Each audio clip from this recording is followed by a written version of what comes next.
Hi friends, అందరు ఎలా ఉన్నారు? నేనైతే బాగున్నాను.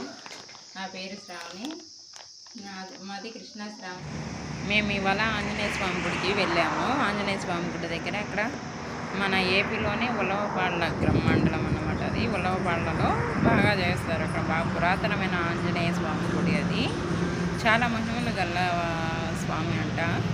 బాగుంటుంది, అక్కడికి వెళ్ళి చేయించుకోండి అని చెప్తే అక్కడికి వెళ్ళి చేయించుకున్నాము. ఆకు పూజ, వడమాల చేయించుకున్నాము. మాకు కూడా గుడి చూడగానే చాలా బాగా అనిపించింది. ఇక్కడ ఏంటంటే మామూలుగా విగ్రహం, పెద్ద విగ్రహం ఈ గుడి కాడ ఉంటుంది. పూజలు చేసేది కొంచెం ముందు, అటు కొంచెం ముందుకు వెళ్తే అక్కడ ఉంటుంది. అక్కడికి వెళ్ళి గర్భగుళ్ళు కూర్చోబెట్టి చేపిస్తాడు పూజారి.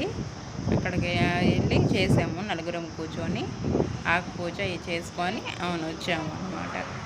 ఇది మన ఏపీలోని దక్షిణామూర్తి ఆంజనేయ స్వామి అన్నమాట. ఇక్కడ వెళ్తున్నారు స్వామివారు. ఇక్కడ జమ్మి చెట్టు ఉంది. జమ్మి చెట్టు దగ్గర నాగార్పమ్మను పెట్టున్నారు. నాగార్పమ్మ మనకి అంటే శ్లోకం వచ్చి చదువుకోలేని వాళ్ళకి శ్లోకాలు కూడా రాస్తున్నారు అక్కడే. మనం చదువుకొని స్వామివారికి దండం పెట్టుకోవచ్చు అన్నమాట. ఇక్కడ ఈ గుడిలో పూజలు చేస్తారు. ఆంజనేయ స్వామి కొంచెం తీసాను.